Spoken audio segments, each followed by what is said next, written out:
Unit 2. Focus on listening to. Exercise 3. Kingsbury College. Can I help you? Oh, hello. I'm ringing to find out about one of your courses. Yes. Is that a daytime or an evening course? Evening. Right. I'll just get a few details from you, if I may. Fine. Could I have your full name, first of all? It's Peter Wright. That's W-R-I-G-H-T. OK. And I don't need to know your exact age, but can you tell me which of these age groups you belong to? 18 to 25, 26 to 35, 36 to 45, or over 45? 18 to 25. Fine. And do you have a job, or are you a full-time student? I'm an accountant. I just do courses in my spare time for interest. OK. Right. And your address, Mr. Wright? It's 11 Forest Road. F-O-R-E-S-T? Yes. Is that in Kingsbury? Yes, it is. I'm just down the road here. And do you have a phone number? It's 992-471. That's my home number. I haven't got a work number. That's fine. We probably won't need it. Before you hear the rest of the conversation, you have some time to look at questions 6 to 10.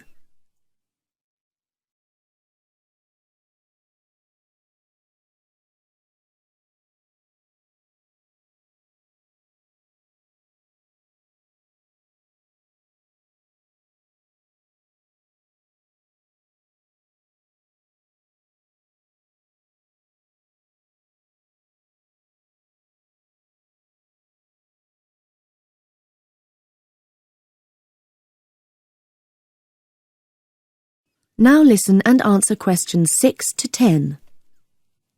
Now, you want to register for a course. Yes, cookery.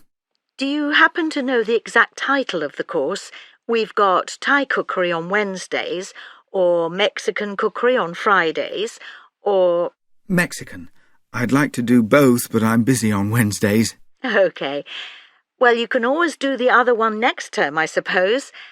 Now, do you know when it begins? Is it the 26th of March? That's right.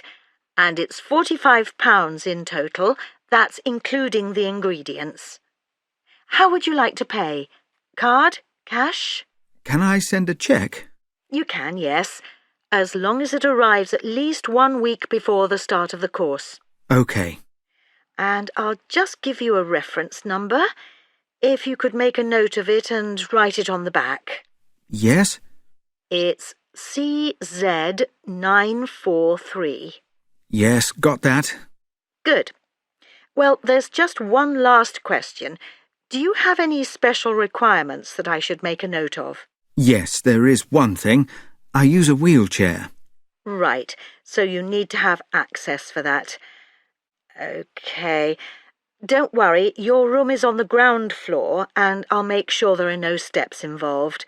We can always put a ramp in. Thanks. So, we look forward to seeing you on the 26th of March. Questions 7 to 11. Carrie, tell us about some of the techniques that manufacturers use to persuade us. Let's start with one of the most important aspects of advertising, the name given to a product. Sometimes there's a symbol too. Imagine a company which makes children's clothing.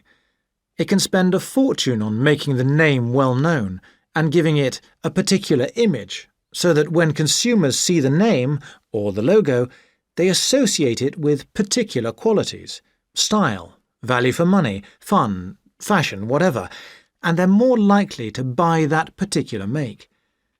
Another very powerful and very old technique is to make it almost impossible for consumers to avoid the advertising. You keep seeing a TV commercial for running shoes, perhaps several times in an evening, see adverts for them in newspapers and magazines, you see posters in the street. That helps to fix the product in your mind, So next time you buy some running shoes and you see a whole row of different products, the chances are you'll buy the shoes whose name you remember. Of course, with many products, furniture for instance, advertisers attract us with special offers or the chance of winning a holiday. And words like bargain and sale are used very frequently to encourage shoppers to buy. But surely consumers realise that advertisements are simply trying to sell products. They do, of course. So agencies often produce advertisements that are entertaining. A certain washing powder used to run an advertising campaign that appeared to be saying to the consumer, "Look, you know and we know that we're trying to get you to buy our product, but at least we'll give you a laugh." It was very effective because the manufacturer seemed to be on the same side as the consumer. Another technique is to use a famous person to promote a product, even if there's no real connection, like showing an athlete eating snacks.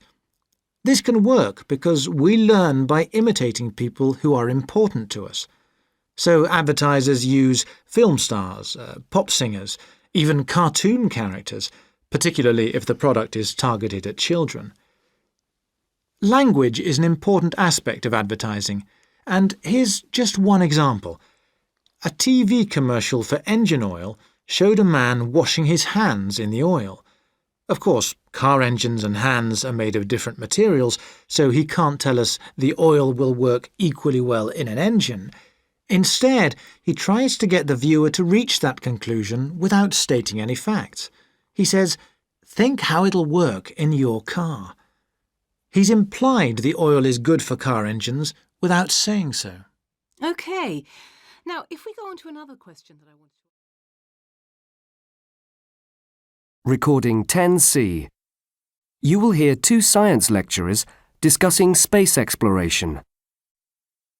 Hello, John. How was your conference on space travel? Hi, Susan. It was great. We heard some fascinating speakers, especially one fellow who was an expert on Mars. He thinks it's quite feasible for humans to live there in the near future. Well, if we spent the billions of dollars that go into space research on looking after our own planet, then perhaps we wouldn't need to worry about the Earth being uninhabitable in 100 years' time. Nor would we need to look for another planet to colonise. Yes, but there are some important things that space exploration can teach us, you know, especially about the history of our own planet and its atmosphere. That sort of knowledge could help us solve some of the problems that threaten our planet. Still, I don't really see why they have to send astronauts into space. Robotics is so much more advanced now. Why can't they simply send robots? Well, robotics has come a long way, and it is more expensive to send a manned spaceship into orbit. But the biggest problem with robots is that they have to be programmed for every possible eventuality. Yes, I suppose you're right. Robots just can't react to situations independently the way that humans do. They still need us to tell them what to do. That's right. Robots may have come a long way, but if you're going to go to all the expense of building one, you really need to make sure it's going to work when it gets there, and they don't tend to take risks with new and untested technology. What if it lets you down? So instead, a lot of the space technology nowadays is actually based on the technology they used in the 1970s, because we know that it works and it's reliable. So, do you think it will ever be possible to send robots to Mars? I'm not sure. One of the speakers spoke about that, and he says that communication would be a problem. Is that because of the conditions? I mean, those extremes of temperature and even the atmosphere itself would probably create an awful lot of interference. Yes, but they're both issues that can be dealt with. Now, the real problem is simply how far away it is. That would cause long delays before the robots received any messages about what to do next. So, for the moment, they don't think it's feasible. That makes sense. But tell me, do you really think we should be contemplating sending humans to Mars at all? Don't you think we should wait until we do have the technology? Well, many years ago, the civilizations that built the pyramids or that began building enormous cathedrals must have started the project never expecting to see it finished.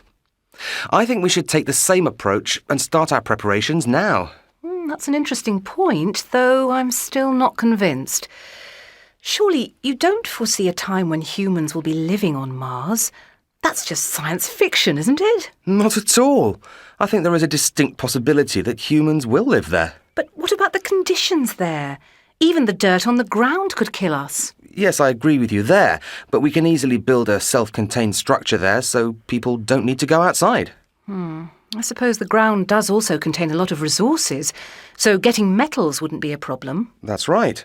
A lot of building materials could be found there, but there are still many risks involved. Yes, what about radiation?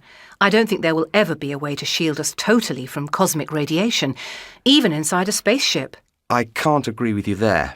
Astronauts have been travelling in space for a long time now, so that shouldn't be too much of a problem for us. I just don't think we have enough experience of living in space long term. But you have to accept that it is within the realms of possibility that one day there will be a Martian space station. Well, I have every faith in science, and Mars does seem to be the next frontier. So, yes, I imagine we will eventually send a space mission there. But I can't see people living there. Recording 8B. Welcome once again to Introduction to Dentistry. And in today's lecture, we'll be looking at the history of dentistry through the ages. Now, skulls of the Cro-Magnon people who inhabited the Earth 25,000 years ago show evidence of tooth decay, and the earliest recorded mention of oral disease was in 5000 BC.